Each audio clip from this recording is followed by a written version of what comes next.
Hi guys, it's Professor Fernandez here, and I'm doing a quick video on how to start this proposal essay. I've gotten a couple of phone calls and a couple of emails about the proposal essay, and kind of how to start and what to research and how to do things and whatnot. So I want to do a quick how to start it, knowing that that you probably haven't seen yet the actual lesson on the proposal essay. I do want to give you kind of a heads up of what to expect and what you should be doing right now. Okay, so let's start. So I want to start by telling you what this research paper is not. And that's going to inform how you're going to do your research. This is not a book report. I don't want you to tell me all about mental illness. I don't want you to tell me all about whatever topics are on the list for your last paper. It is not about a general idea. It's not a quick thing, which is why I wanted you to start looking at it from day one. This is about trying to have a solution or trying to find a solution to a problem. And I'm telling you right now, your solution to your problem is never to raise awareness. Raising awareness is not part of the solution at all. If your solution is raising awareness for whatever cause you're saying needs to be raised, whose awareness needs to be raised, it is an automatic 0. That means you just didn't do the work. So that's not what it is. But this is what the paper actually is. It defines a problem in one of those big subject areas. It explores and analyzes a specific problem in those areas. And that includes what's currently being done to solve the problem.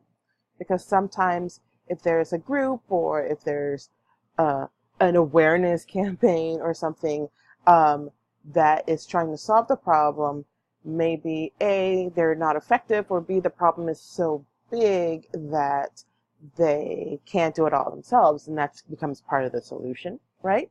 So this paper also seeks to find a solution so that, going back to what we just said about the raising awareness campaigns, maybe a campaign isn't doing it.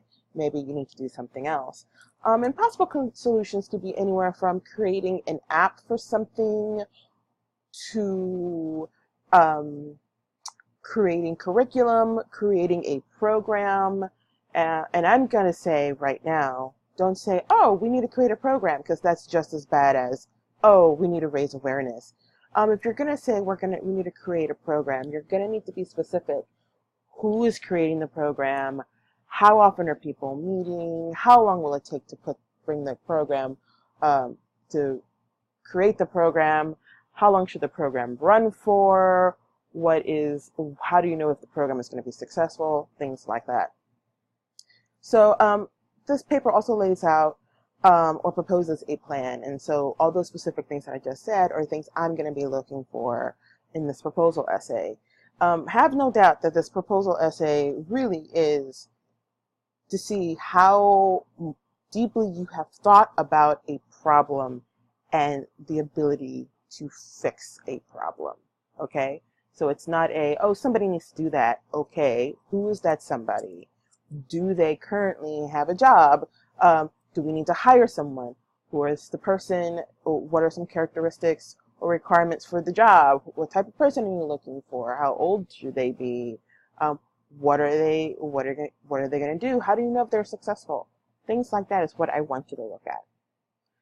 So I'm going to give you what the general structure is for this essay so you know kind of what you're going for. Again, this is not the lesson for the proposal essay. This is just a quick thing on how to start the proposal essay.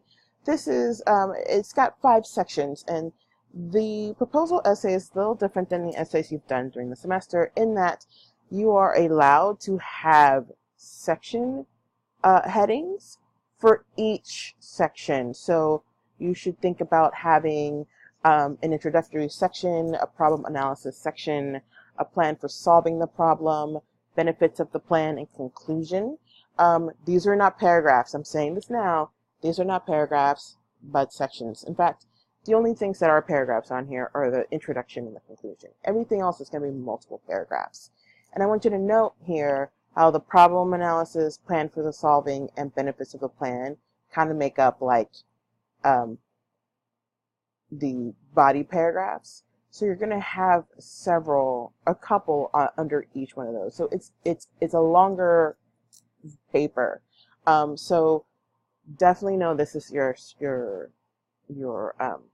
structure here, and I'll get more into it in the actual lesson. So you're probably wondering, how do you actually start this thing? You're telling me a lot of things, Teach, but you're not telling me what to do. So here are the big subjects that are on your assignment sheet. These are the things that you are tasked to think about at this point. I want to get into the difference between subjects versus topics. What you have here listed they're not topics, they're subjects. That means they're big things. And under these big things are smaller things. And so I want to talk to you a little bit about that and kind of how that looks like. So a subject is a big picture. So think the universe. The universe is all encompassing, right? Everything is the universe in theory. So that's the big thing. The universe is the big subject. And the topic is essentially the planets, the stars, the moon, the sun being a big star, different types, the red dwarfs, Milky Way being a galaxy. So those are smaller things. So what you really need to think about is these things that we talked about earlier. These things here, these are subjects. They are not topics. Under the subjects are topics. So I gave an example here, candy being a subject, right? There's lots of different types of candy. There's different candy. Each country has their own kind of candy. If you're into world candy, you know, Mexican candy is way different than American candy, which is way different from Canadian candy, which is way different from English candy, right? So we pick something in that subject, which is gummy bears. I always like to pick gummy bears because I enjoy the gummies. And so gummy bears is my topic. So you're probably wondering what this actually will look like. We're going to go into the databases here in this video. And this is one of the databases you're going to be using. It's called Credo Reference. And I'll teach you how to get there here in a minute. So Credo Reference, you can literally put in the subject or a topic that you have under the subject, and it will bring up other things. So this is called the mind map, and I'll teach you how to get there. And that can help you kind of narrow down your subject into a topic if you're still thinking about it. And then there's another database, and it's called Issues and Controversies. And this has lots of information. All I did was put in mental health or mental illness in the search bar, and it brought up a couple of interesting questions or interesting topics, and that can help you narrow it down. This also can help you kind of get some background information, because you may pick something that you really don't know about, or something that you maybe saw in the news that you wanted to get into, and all you understand is kind of what's been said in the news, and so you don't have anything in the background, any background information. That background information is called context. And as you already know from the memoir essay, context is everything. So if you're trying to solve a problem, you need to know what the context is, what's been tried in the past, why things are the way they are, and having that context kind of helps you think about, all right, what are some possible solutions for the problem? So once you're done with that, what you really want to do after you have your topic is that you want to create a research question. And this could probably be the toughest thing, because when you have your research question, you want to be able to word it in a way, and again, I would write down a research question. I wouldn't just think about it and just keep it in your head. I would literally write it down on a piece of paper and have that piece of paper with you as you are researching. So once you have a research question, what you want to do is write a research question that's going to identify a problem, and the question cannot be a yes or no question. You also you should not be able to answer that question with a quick Google search. If it's a yes or no question, meaning that you can answer the question with a yes or no, or you can literally Google it and find an answer, then that's not a research question. A research question takes a little bit of time to find the answer, a little bit of soul searching, a little bit of research, right? So here's my example. My topic is gummy bears. Again, loving the gummies. And so a research question I could have is, how can gummy bears be used to help children take their medicine? And this was probably a research question from a couple of years ago, and now we have gummy vitamins, right? We have gummies that you could take for medicine. If you wanted to have another research question, why are gummies so addictive? That would be an interesting topic to get to. Thankfully, candy is not a subject, so you cannot use that. But learning how to word your research question is very important. It helps you out. So how you're going to do this is you're going to use one of the 5 W's or H's, right? So who, what, when, where, why, and how. You can use any of these words here at the beginning part of your sentence to create your question. So if you were to say, is mental illness a problem in the United States? That is not a research question, because it could be a yes or no answer, right? Yes, it's a problem in the United States, or no, it's not a problem in the United States. So instead of doing that, you want to say, why is it a problem in the United States? Maybe using why, or when did it become a problem, or who suffers from mental illness the most and why? How is mental illness treated in the mainstream, or how is mental illness treated in communities of color, and how does that impact them? You know, so those are big-ended questions, and that you could possibly find a solution for. I have an asterisk for why, because you can use why to further investigate. So going back to one of my examples, saying, how does mental illness impact communities of color? You can do some research, and you'll probably find in your research that it doesn't impact them positively. And then the follow-up question is why? Why does it not impact them positively? Why? What's going on there? And then you'll probably do some more research and find something. Say you'll find something, attitudes on mental illness in communities of color are negative and are not seen as real illness. And so that's the beginning part of what you're trying to find a solution, how to make mental illness in communities of color more of an actual illness. How do you get them more aware, or how do you explain that to communities of color so that they understand what's going on? So see how that works, like just by adding why, because sometimes you'll have a question like a how question or when question or a who or what question, and it starts your research and your digging, and then you'll get to the point where you're asking, well, why is this? Why does this impact this community this way? Why is Veterans Affairs like this? Why does this happen here? Why does that happen there? And that why can lead you to, oh, this is a problem. And there's a problem. That's what you want to start finding solutions for. Again, this is not going to be something you can do like the day before this paper is due. This is something you have to be doing for a little bit, okay?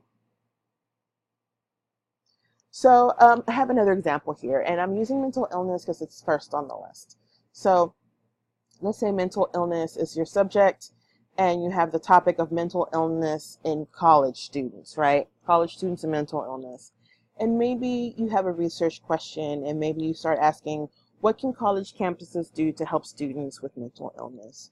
Or how can college campuses increase awareness of mental illness on campuses, right? So you want to have those type of questions, which starts where you start investigating. Now, I'm going to say this. You're going to want to do a thesis at some point, but right now, don't think about, oh, I have to find information for a thesis. You really want to do research. And then once you do the research and you know the how and what the problem is and kind of possible solutions, then you want to start tweaking your thesis. I also want you to understand that none of this is set in stone. So your research question is not in stone. Just because you ask what can college campuses do to help students with mental illness, and that you're married to that idea, that's what you're going to do your paper on, doesn't necessarily mean that's what you're going to end up with after your research.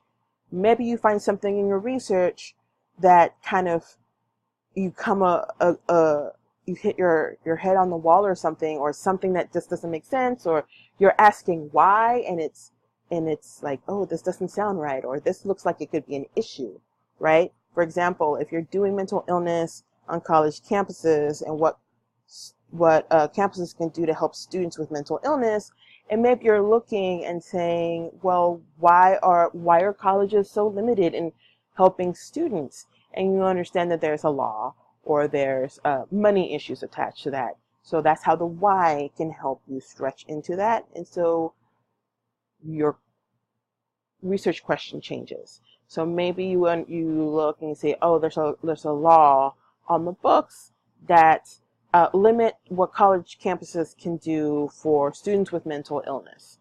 I don't know if there is or isn't, frankly, but let's say that there is.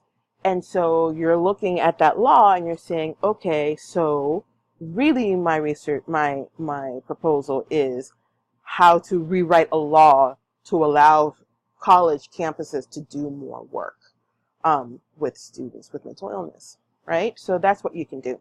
So remember, it's not a yes or no question or a question that you can find the answer to with a simple Google search. Here's my example for that. What do college campuses do to help students with mental illness? That's a question that literally you can Google it. Like, you can go to the Lone Star College website right now and find that answer, and you would be done. And so that was not a good research question. Okay, so let's do a quick note about research and sources. You are only allowed to use viable sources, so please use your Kapow worksheet. You're probably thinking, well, Ms. Fernandez, you said the module closes and you used it for that one module. Yes, but it's also in your reference folder. So you can go to the reference folder that's right above module 1 from the first week and click on it, and Kapow worksheet is right there, as well as other resources you didn't know was there. You should probably investigate that folder. If you use Wikipedia or blogs, they're not allowed. If you use them, it's an automatic 0, because that means you're not using viable information. And if you're not using viable information, that means everything that you have written in the paper is questionable, which means it's a 0.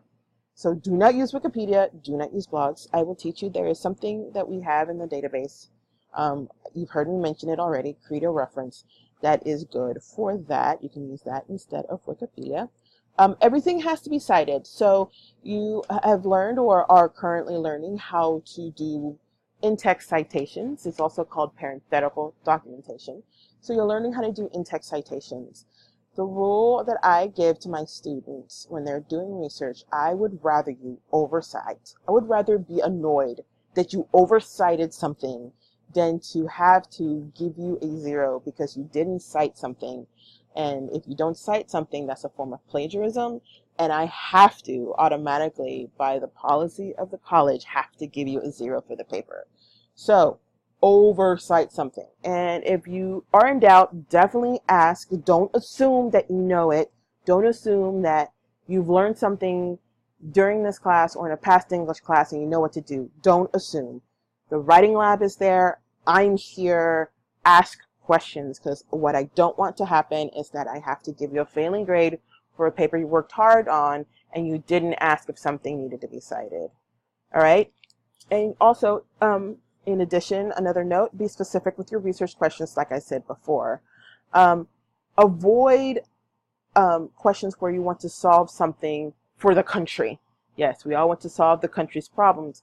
I would rather you be as specific as possible, and I'd rather you keep it maybe to the state of Texas or the city of Houston or Kingwood or Humble or Atascocita or your county. So Harris County, Montgomery County, any other counties that you come from, or just the campus, so Lone Star campus. If you are not a Kingwood or a Atascocita student, I know a couple of you are coming from other campuses. Maybe you want to do something specifically from Montgomery County or Tomball or whatever school. Montgomery County, no, Montgomery campus, Tomball or UP or whatever campus you're coming from. Okay? So at this time, we're going to go to the databases, and I'm going to show you these databases, which are awesome. Everyone has access to the databases. If you are a Lone Star College student, it's super easy. You're going to click here in the red banner. I'm going to click Library, right? And you're probably familiar with this because you've seen the videos of these for a couple of videos so far on these. I like to go here to the research databases. You can try to find books and search the catalog here for books. If you are in Kingwood, you can, and there is a book that you need at another campus. And as I'm recording this is like a semester or two after Harvey. You can actually have your book sent to Atascocita to pick up. If you are not a Kingwood student and you're wanting to use books, you can actually, and need to use books in your book, and your library doesn't have them, and they have to transport them from another library, you can go to your campus's library and get it. Not a problem, but it does take some time, so think about it when you're thinking about this. All right, so you want to do research databases. Yay, research databases. Click there. And usually in my other videos, I have you go to the literature. Because the proposal essay is about a bunch of current issues, we're going to do current issues and news for this one. So let's click on there. And we have all this awesome stuff, right? This is like news for like city of Houston and surrounding areas. So you can go into the Houston Chronicle and the Houston Chronicle Archives, which is free.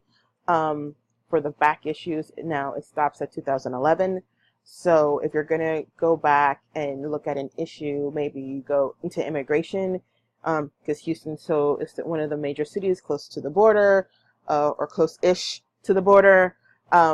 We are a hub for immigration here. So if you want to go and look at context, this might be a good database for you. If you are in North Paris, good, you are so awesome. You can go into the Houston Chronicle and go into Newsbank. If you are in any other campus, sucks to be you. Okay, so you don't have that, but you do have the New York Times, which is available to everybody on campus, at every campus at Lone Star. And I do have a flyer for that in the resources folder on how to get it for free. And once you got it for free. Okay, so let's go over here to topic overviews, and I want to show you a couple of these databases. I'm going to show you three. I'm going to show you Credo Reference, Opposing Viewpoints, and Issues and Controversies. So I'm going to show you Credo Reference first because it's awesome. So how you log in, if you've got, of course, a library card, i.e. your ID card, you're going to put your barcode number here. I'm going to click here because if you are an online user, of course you are, you can click there. I, of course, have already been in and out of these databases because I kind of live in them. So my computer knows who I am. If this is your first time logging into the databases, you will get a dialog box, or you will get a sign-in box. Put in your username and password just like you would for like D2L. Okay, so this is an awesome website, or this is an awesome database. If you love yourself some Wikipedia, you can't use Wikipedia for this assignment, but you can use Credo, and Credo is similar to Wikipedia as in that it has many sources from many encyclopedias. So that's what you want. So what I'm going to do here is put in mental illness, and I'm going to show you a couple of things here. So what you have here is lots of information. You can use this to cite, by the way. So The first thing here is like your general mental illness information. It's a topic page. It has lots of information on there. And then as you scroll down, you have information from different sources. Here's the American Economy, a historical encyclopedia, and it has an entry on mental illness. You have the Encyclopedia of the United States, also has an entry, the Hutchinson Unabridged Encyclopedia with Atlas and Weather Guide, and that's kind of interesting that they have a thing on mental illness. I may have to click on that later. Reader's Guide to Social Sciences, that would be interesting too. Teen Health Series, and so they define mental illness, and so they have an entry there specifically about teen mental illness, and that may be something you want to get into as well. So you're starting to take a topic and make it more specific and start piecing together a research question. See how that works? Ha ha ha. I want to go here to the topic page. Let me go here. It has a lot of good information. This is like background information. And when I say background information, remember I said context is everything, and that's what this means. That this information is put in context for you. It defines what it is. It gives you a little bit of information about it, how it, the diagnosis of it came to be, what has been said about it in the past. You have all this information. And of course you have this citation here. Awesome. I'm going to tell you right now that the citations on this website for MLA are wrong. They're absolutely wrong. So don't copy and paste this on your works cited thinking that it's correct. It is not correct. They are all incorrect, including the ones in the other databases I'm going to show you. So what you want to do is check this against the MLA 8 worksheet and make sure that it's correct. Ha ha ha. So you have some related topics here that'll help you like understand this a little bit more. Awesome stuff. Other sites that have interesting things. I want to go into the mind map because it's awesome. Okay, so the mind map is this. This should look familiar because this was part of the presentation. So the mind map has all this awesomeness here. You can click on whatever this is, say like mental health specifically, and it will shift around and give you more information on an aspect of mental illness, in this case mental health.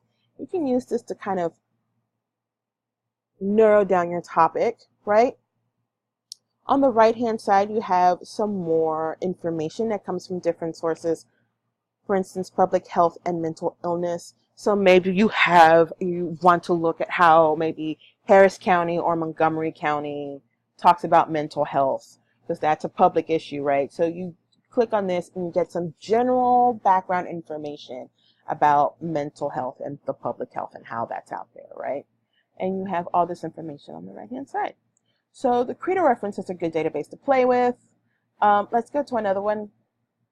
I want to go into issues and controversies.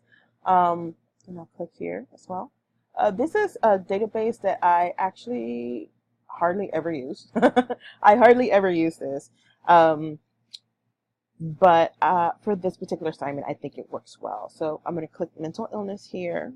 Blah, blah, blah. And you have like the latest and greatest information. What's great about this database is that things are updated pretty regularly, and that you get a good like overview of information. So across the top you have the articles. There's 102 results on just articles for mental illness. You get some primary sources here, and let's click on that and see what that is. Okay, so you get actual like, look, Supreme Court decisions. Isn't that great? You know, how awesome is that to like look at actual decisions by the Supreme Court about mental illness? And so let's look at this one. This is a court case about executing a prisoner who had mental illness and doesn't understand what's going on. And this is from a decision in 1986. And so maybe that is something you want to look at. Maybe you're looking at mental illness and crime, and should people with mental illness be tried? Why should they be tried? How should they be tried if you decide to try them? Why should you try them? Should they be tried under the same law, or should they be given lesser sentences? See how that works? So this can help you, like, with your background research, can help you try to formulate your research question. There's court cases, there's infographics, which I think is kind of awesome. So you have like actual data's information, numbers, which is really good. Remember our lesson about hooks and how to have a hook in your intro. And data is one way to do it. So this is where you can get some of that data. Let's go back to articles here. And I like this, and this of course was also in your presentation earlier, because this can really like trigger some ideas. Even just looking at this, like, children in antipsychotic drugs, should doctors and psychiatrists prescribe I can't talk. Psychotropic drugs to children and adolescents? Should they or shouldn't they? That is something that's been going around for a while, actually. So this should be something to read if you're talking about teens and mental illness. We saw that in the Credo reference database, and so you may want to look at this too if that's kind of like where your topic is going to, and you're still trying to formulate a question. So that's some things that you may want to look at as well. One more database. Well, two more databases. Sorry, I lied. All right, opposing viewpoints is awesome. It's actually one of my favorite ones because opposing viewpoints is literally gives you the pro and con of an issue.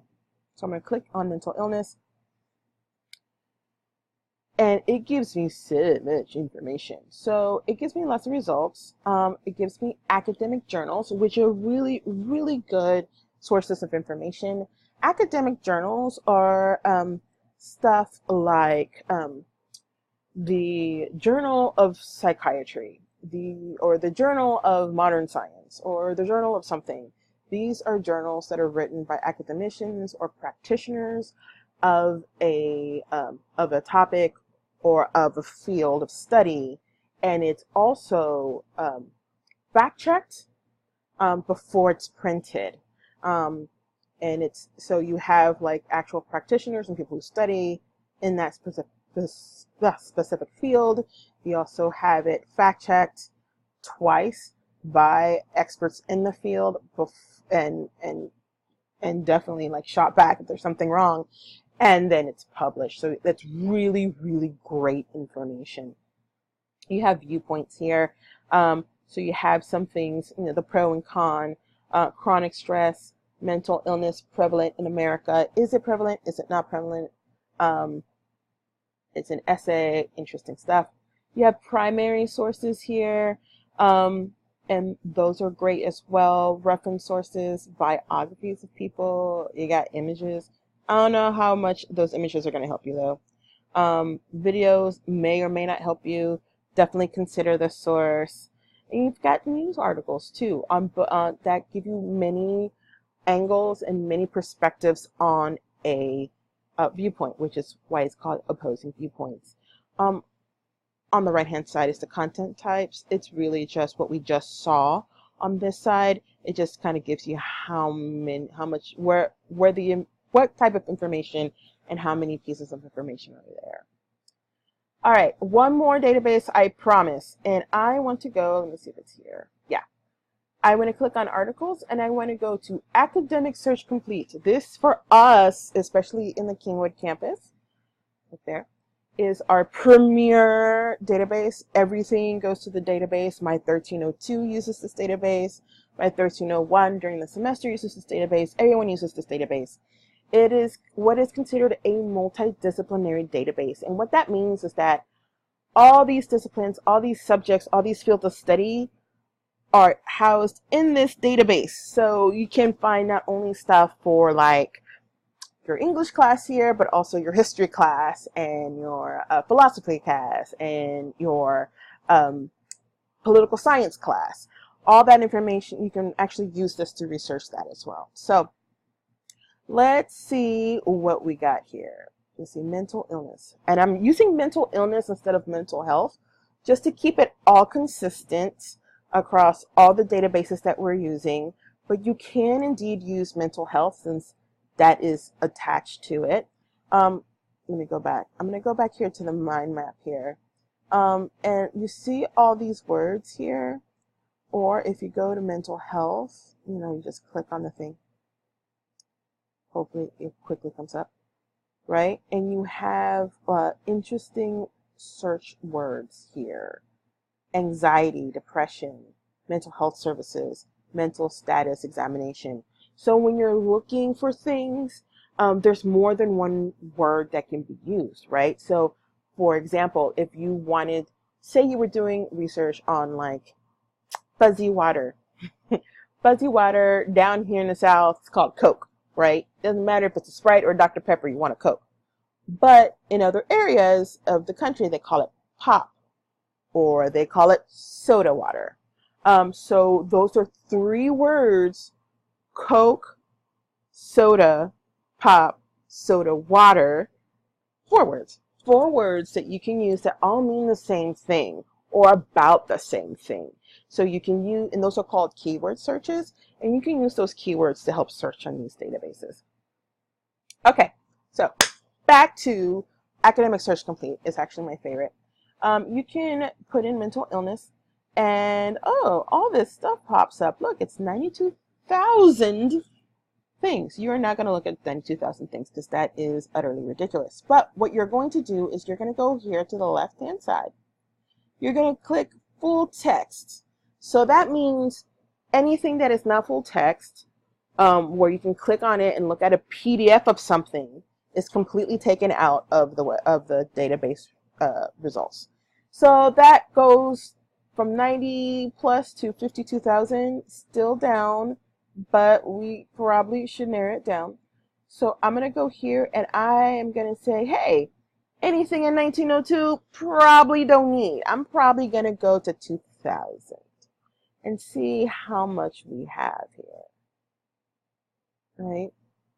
What happened in the last 18 years? Let's see. Oh, it's 47,000. A lot happened in the last 18 years. So I may want to narrow this down a little bit more to maybe it's the last 5 years I want to do. The last couple of years, maybe the last 2 years, you might want to narrow it down. You also might want to look here and narrow it down here. Academic journals would be good. Magazines would be like Time Magazine and Newsweek magazines. Those type of magazines are here. Newspapers, the Houston Chronicle, the New York Times, Wall Street Journal, those type of USA Today, those type of newspapers. Book reviews, I don't think we need book reviews. Trade publications, I don't think we need trade publications, right? So you also can narrow it down by subject. This may be a little bit too intricate. Mental illness drug therapy. Interesting. Maybe for another topic, right? So you can narrow it down that way. You can also narrow it down by adding more words. So maybe you were talking about mental illness and college students. So I would put college students here.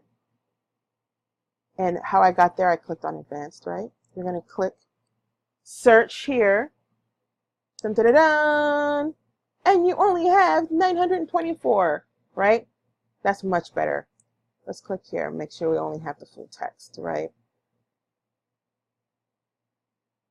527, and I'm going to adjust the date again. Every time you add more words, by the way, you're going to have to do the limiting of the full text and the limiting of the time of the publication date here. So just FYI. All right, we're at 483. That's definitely much more manageable. So we read through things, and I like to read like this stuff right here. Obviously, this is in Spanish. So unless you are very good at reading Spanish, I am, but if you're not, you probably don't want to click on that, right? You might want to read the title, see if that's something you're interested in, and then you might want to read like the subjects that these journals or these pieces of writing are talking about. Seeing if it's something that you want. Some of these actually have like summaries. I'm trying to find one with a summary, and I don't think so. Of course, you would not have one with a summary as I am talking. But some of these actually do have summaries, and you can read the quick summary, see if that's something you want to click on. All right, it's been 40 minutes. I have shown you lots of stuff. I have shown you enough to get started on this project. Go forth, do good work. You know how to get in contact with me. If you don't know how to do something, contact me. The writing centers at all Lone Star locations are very apt in helping you to do this project. There's no excuse for you to not do well unless you do things at the last minute, and then that's your excuse, and I'm not taking that excuse from you. So do well, ask questions, find solutions to problems, be awesome, and I will see you later.